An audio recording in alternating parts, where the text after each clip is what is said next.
Well, I mean, when you approach the casual, Sunday go to meeting Christian sitting in the pew and everything's fine and dandy, and pose the question, gee, what are these strange, bizarre lights in the sky? Most of the time, most Christians have not done any homework at all on the subject. So they'll just look at you with that deer in the headlight look, and it's like, start moving away to the nearest exit to get away from you. And I've experienced this more than once. Oh, I bet you have. Numerous times. The problem is that when someone does a modicum of homework, just start to scratch the surface, we can see that the phenomena is real, burgeoning, and not going away. In my conferences, I start off with a clip which is about 8 to 10 minutes long.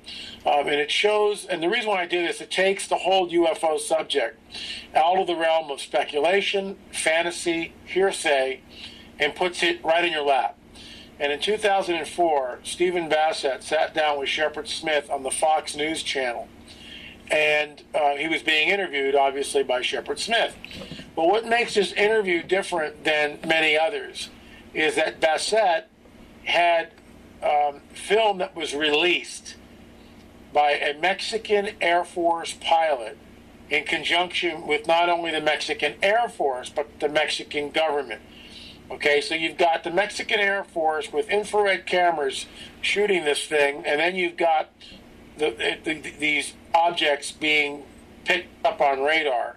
So the pilot is flying, filming the UFOs, talking to the tower on the ground. I mean, it's just an amazing piece of footage. And there's 11 of these objects which are flying in the sky. And the reason why I show that, it's like it takes it completely out of theory.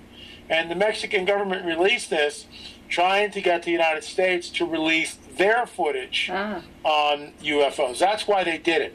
So sort of saying, we all know it's real. You guys are holding up the whole show here. Why won't the U.S. reveal that the so-called extraterrestrial presence is, in fact, real? And I just find that fascinating. Of course, from then, see, once you establish the fact that something's going on, and you can begin to show that it's just not swamp gas, reflecting off a flight of birds that is mistaken for the planet Venus. It's inside a weather balloon type of thing. Once we've established that, now what are we looking at? And it's funny. The Ancient Alien series has been going on for, I think it's season 5 now. I've lost track, but it just constantly promulgates the idea that we were seeded here by extraterrestrial beings. That our government, or our civilization, our religions, all of this, we're given a jump start by ET. And the church needs to wake up and understand that this is a frontal assault, a direct frontal assault on what we as Christians believe. Yeah. There might be a lot of Christians that say, well, I'm going to believe in God no matter what, unless they come face to face with, alien contact, I guess, spouting their agenda.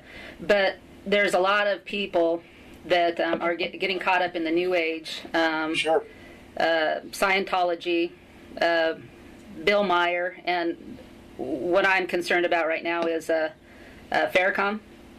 You know his connection. Yeah, I actually blogged about that, lamarzulli.wordpress.com. When that news story broke, of course, I blogged about it.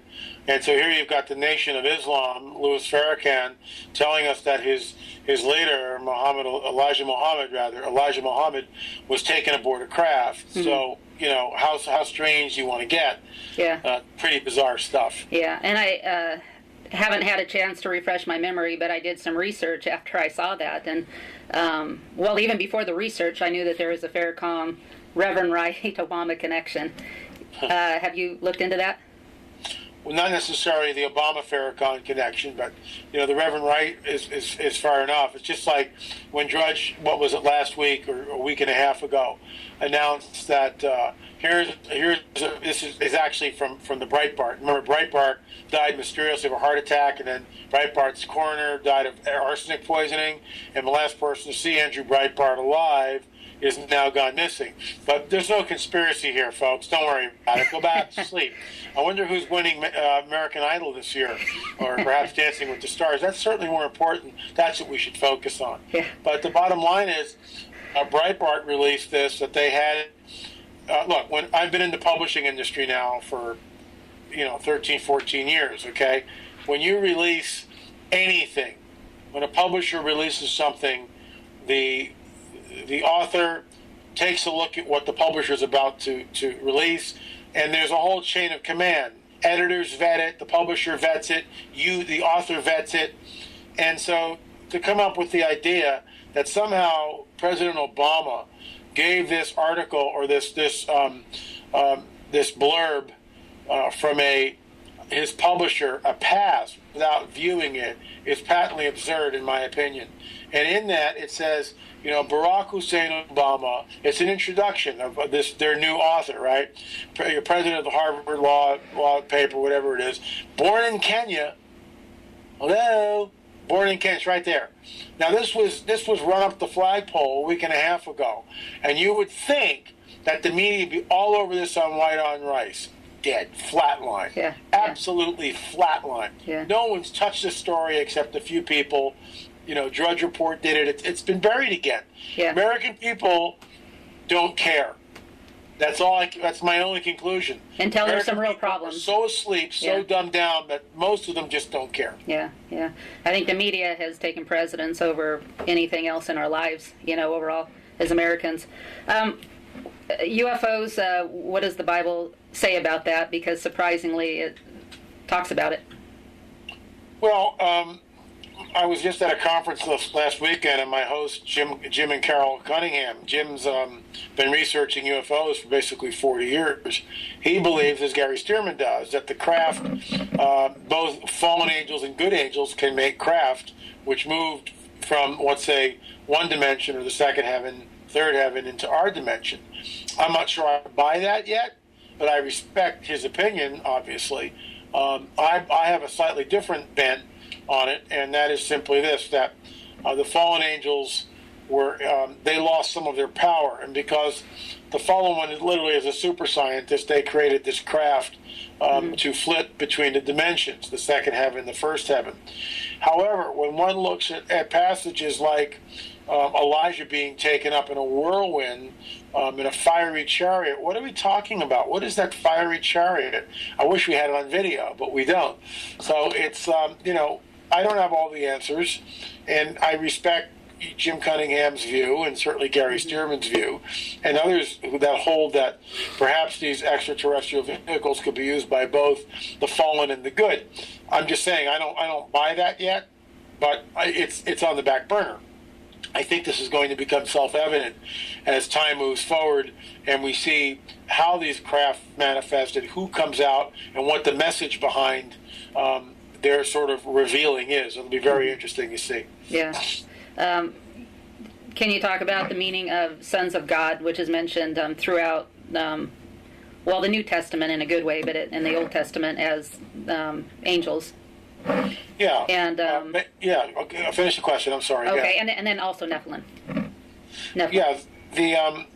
The first place we see it is in Genesis 6, and it basically says the sons of God saw the daughters of men, desired them, took wives of whomever they wished, and went into them, had intercourse with them. And the byproduct of this unholy union between the fallen angels and the women of earth were the Nephilim. The critics to that theory will say they'll come up with the sons of Seth, the righteous sons of Seth, and the naughty daughters of Cain. But that's not what the text says at all. And in order to come up with what's known as the Sethite theory, one must torture the text. The text says the sons of God. So the Bible, we know, is the best interpreter of itself. Where else is the sons of Seth, the sons of God used elsewhere in the Bible? And of course, when we go to Job, we see that the same phrase, sons of God, B'nai Ha Elohim, in the Hebrew, is used. It always refers to angels. It doesn't differentiate between the good guys and the bad guys, but I think we can look at that scripture and realize that they're talking about the bad guys here. We can also go to the little book of Jude, one of the disciples of Jesus in the first century, perhaps even the Lord's brother, which many of us believe, and writes that the angels of heaven left their first estate. Well, what's he talking about? The angels of heaven left their first estate. So, kind of goes back into Genesis 6. Yeah. And then he actually refers to Sodom and Gomorrah, which I believe was a second incursion.